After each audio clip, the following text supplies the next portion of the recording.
So yun guys, magluto tayo ng humba ng Bisaya or Cebu humba.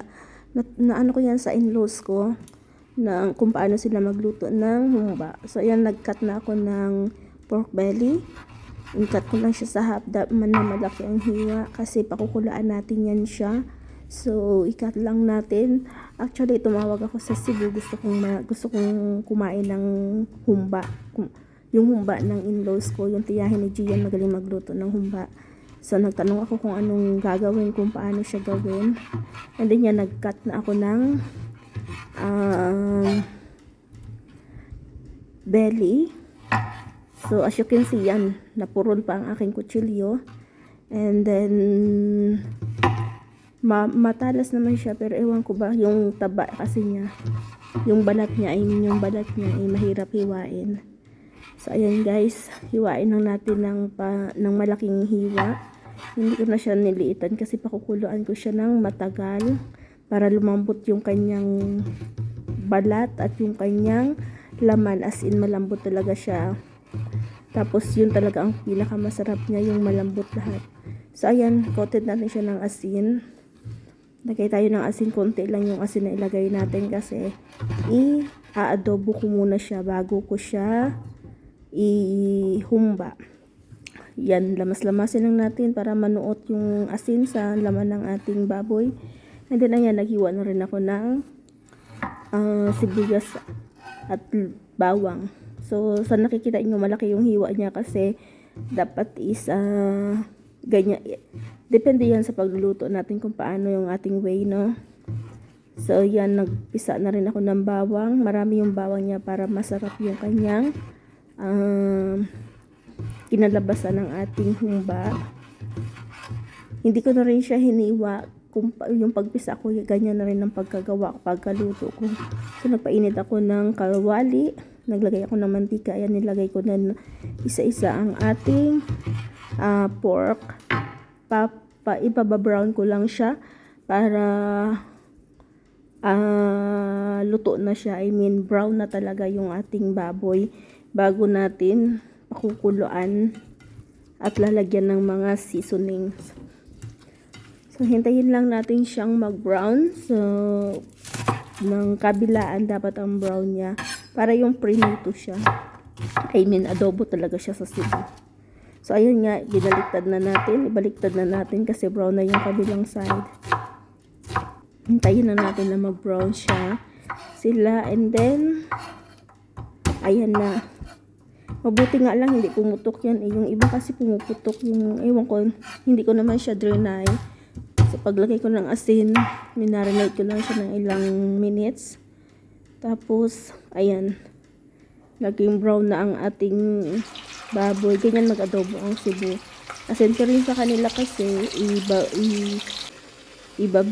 i-marinate mo siya ng matagal, siguro one night. Tapos lagyan mo siya ng seasoning lahat na nandun na, pati bawang. Kasama na siya sa pag-marinate mo bago mo i-adobo. Ganyan ang adobo ng Cebu. Masarap siya, para siyang prito, pero mas kakaiba sila. So ayan, nag-brown na nga ang ating baboy. So hintayin lang natin siya mag-brown hanggang sa mag-brown yung kabilaan niya. So baliktarin lang natin, huwag natin hayaang masunog. So ayan na nga, na-achieve na natin kulay ng ating pork. So sa ganyan na tama na yan siya, okay na yan siya na pagka-brown. So same wok, kawali, nilagay ko lang yung bawang. Hindi na ako naghugas, hindi ko na hinugasan yung kawali para. So hindi ko alam kung parang hindi naman yata sila ganyan maggawa, pero gusto ko lang igisa yung bawang at saka yung sibuyas para maganda yung amoy niya, yung aroma ng ating baboy. And then isunod natin ang ating sibuyas. So ayan nga, igisa lang natin siya konti para maging maamoy siya yung aroma ng sibuyas at bawang. Ganyan, haluin na natin ng konti. Ayan. So wala na yung oil, diba? Nakikita niyo, wala na siyang oil. Then ilagay na natin ang ating baboy na ating inadobo kanina. So, ayan. Ganyan siya. Masarap talaga to siya. Ito yung gustong gusto ko na luto ng Cebu. Yung pag-adobo nila.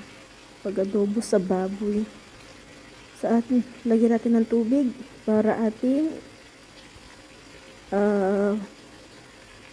palambutin. And then, naglagay na tayo ng toyo, paminta. So, ayan. Mahirap kasi yung paminta namin eh. And then, asukal. So, depende sa inyo kung gaano karaming asukal ang ilalagay nyo. Kasi pag sobrang tamis, masyado siyang lood ba?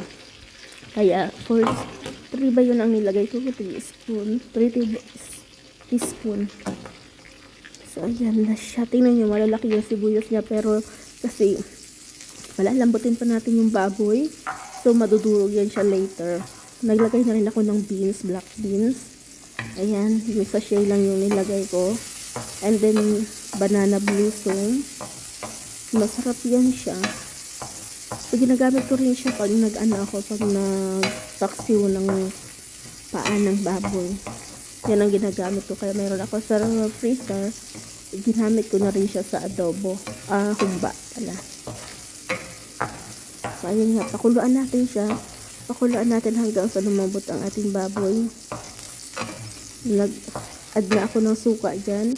Huwag muna natin haluin ang ating suka, ang ating pork para para maluto yung ating suka.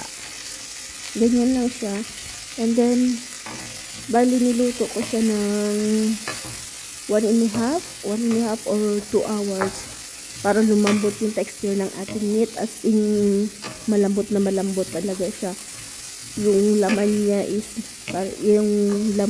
naghihiwalay na. Tapos yung kanyang skin, yung kanyang balat is nagme-melt na lang sa ating dila. So, after an hour, 2 hours, ayan na ang kinalabasan niya. O, diba? Sarap niya. As in, ang sarap talaga niya. First time ko gumawa niya, humingi lang ako ng ingredients kay Gian. So, ayan, wala na ang ating sibuyas at ang ating bawang kanina. Nag-melt na rin siya kasi ilang oras ko din siya niluto. So, kaya ganyan na rin siya, diba? Masarap siya. Yun.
Ayan, yummy yummy na.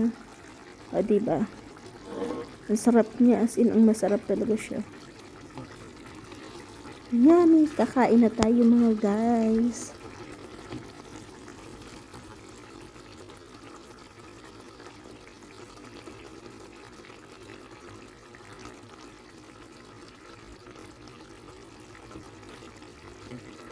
So, hindi pa ako satisfied sa lambot nung pork.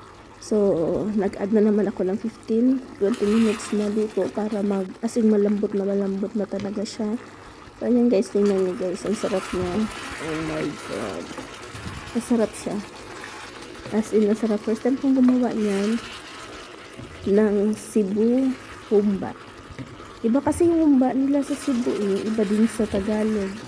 Iba yung sa amin sa Mindoro kasi lulutuin, isabay-sabay mong ilagay sa isang kaldero yung baboy and then lahat ng ng mga ingredients ilalagay mo na doon. Magkaiba sila.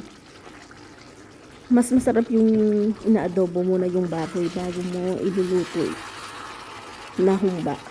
So, ayan guys. Ayan. Iba na yung kulay niya. Oh. Kain na tayo. So, ayan. Nagsandok na nga ako kasi kakain na ako ng lunch. So, sarap niyan. Masarap siya. As in, kain tayo.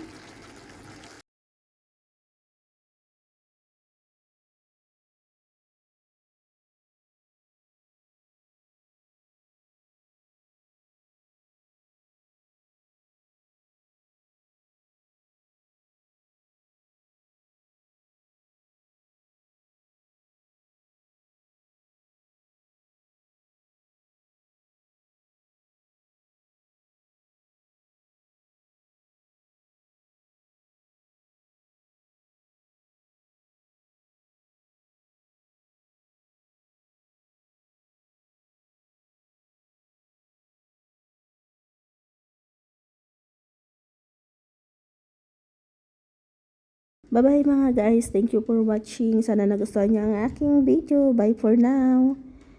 This is Seymour signing off.